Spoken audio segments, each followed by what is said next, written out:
Jimmy Van Bramer is the New York City Council member from Queens, District 26. Lou was devoted to his cause and worked on his campaign. After he was elected, he and Lou became good friends and put their shoulders to the wheel for many worthwhile projects and initiatives. And when we all needed him, Jimmy was incredibly helpful at Elmhurst Hospital. He also dealt with the police, the newspapers, and City Hall.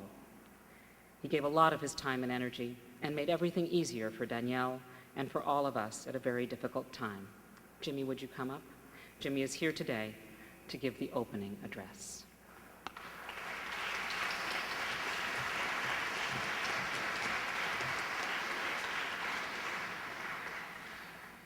Thank you very much, and I want to thank all the organizers and everybody who is here today. I'm here with my husband, Dan Hendrick, and we talked yesterday about what I would say, and we thought we knew Lou relatively well. We certainly felt very close and loved him and Danielle very, very much. But when we were at the hospital, we met so many friends who knew Lou and Danielle for 10 and 20 and 30 years that we quickly learned just how limited our time was with Lou, but we certainly are grateful for every moment we had with him. Whether you knew him for a short period of time or a long period of time, Lou made a big impact on your life. Particularly if he liked you. And if he didn't like someone, it was a lot of fun to hear Lou talk about them. Lou was many things to many people, and I loved him because of all of it. He was really funny, he was really smart, he was incredibly thoughtful, he was flirtatious, he was impatient, he was loyal, sexy, complicated, nurturing, honest, and extremely direct. He was a great storyteller, and every time we were with him, it felt like a history lesson in one way or another. I first met Lou in January of 2009. He came to a fundraiser with Danielle for me in Sunnyside, and I was the underdog in the race, and I was really, really having a hard time raising money and getting supporters. But Lou came up to me at that fundraiser and he said, I like what you're saying. It's really important to me that there's a really qualified, openly gay member of the New York City Council, and we're going to do everything we can to help you. And he had a fundraiser for me in their lovely home in March of 2009. And he never stopped working for me. In fact, he introduced me to so many people who are here today, including Nicole Bittlingmeyer, who's going to sing later, and who sang at my swearing in because Lou made it happen. Lou was really, really a guy who loved life, and so I wanted to share a couple of stories about Lou. In addition to the fundraiser, when it came time to petition for me in my race. Petitioning is one of those awful things that no one likes to do when you have to take a piece of paper, go stand on a corner and ask complete strangers if they'll sign to allow me to run for city council, someone who nobody knew. And it's something that very few people like to do and no one likes to do alone. So when we would have volunteers come to the office one at a time to petition, we would say, do you want to go out by yourself or do you want to wait for a partner? And everyone would say, no, I'll wait for a partner. I want to go with somebody else. Lou was the only person who would walk into the office and we'd say, you have the option of waiting for a person to go with you or go out on the street corner. He would say, give me the piece of paper, give me the pen, I'm going out to the street corner. And if anyone remembers June of 2009, it rained every single day, it seems, in June of 2009. And Lou stood on street corners and at subway stations for me in the rain. And he would come back with the wettest, the most ridiculous petition sheets that were just a mess, but they were full of signatures, and Lou was that kind of guy. He would never stop. He was so brave.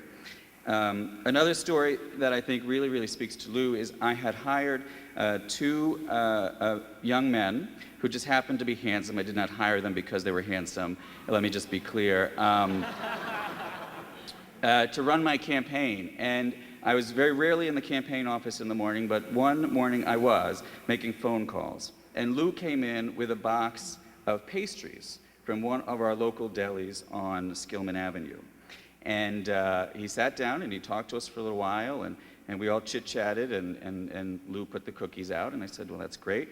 And I thought, that is so sweet. He's such a nice guy that he cares that much about me.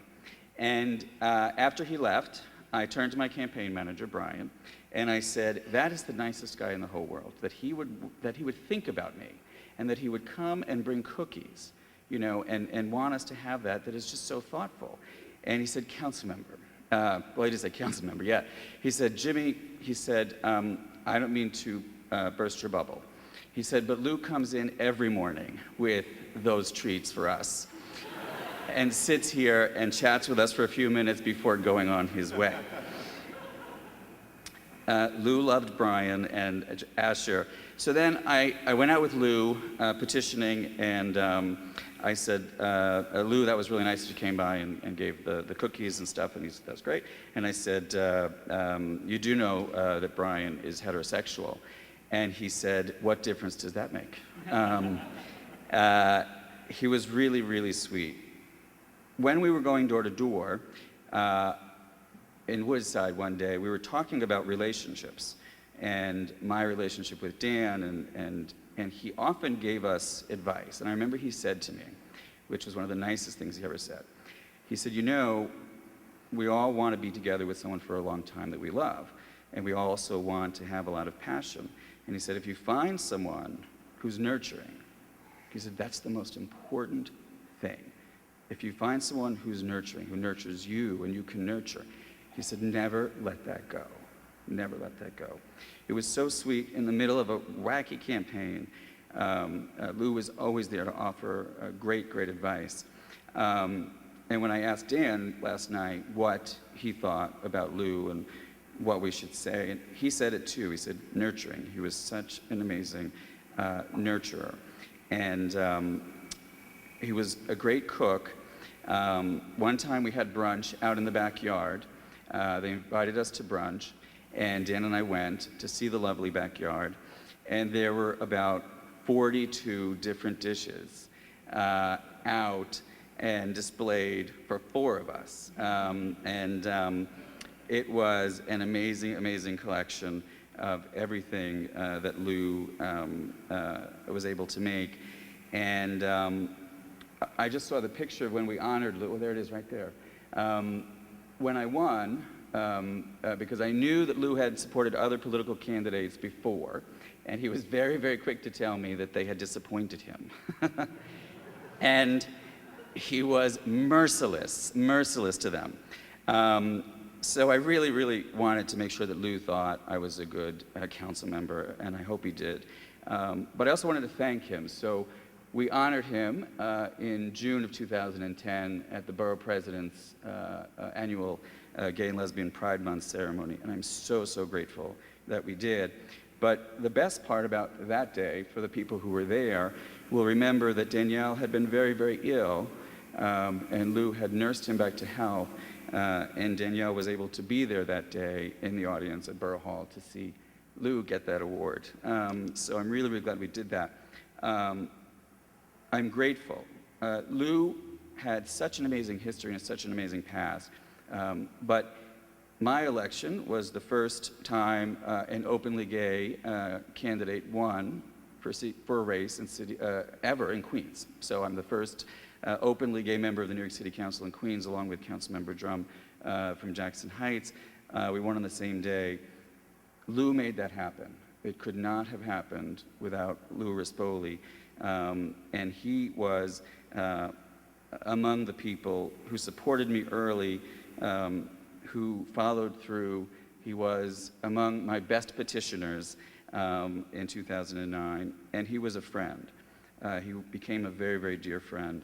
And after we won the race, I remember Dan saying, You know, Lou and Danielle are very special. We shouldn't let them go. They're not just volunteers, they're friends. And so we had dinners, we had some wonderful times together. Not nearly enough, and cut short, obviously, far too soon. But I want to say thank you to Lou and to Danielle for making so much possible for me. That's what I said to Lou in the hospital. I said, thank you. I just kept telling him, thank you.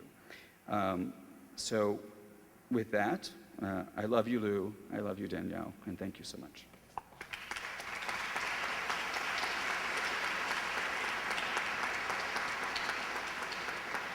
And thank you, Jimmy. Jimmy helped organize the candlelight vigil last November 17th. Many of us were there. In fact, it brought out nearly 400 friends, family, neighborhood residents, all of them to honor Lou's memory. So thank you, Jimmy.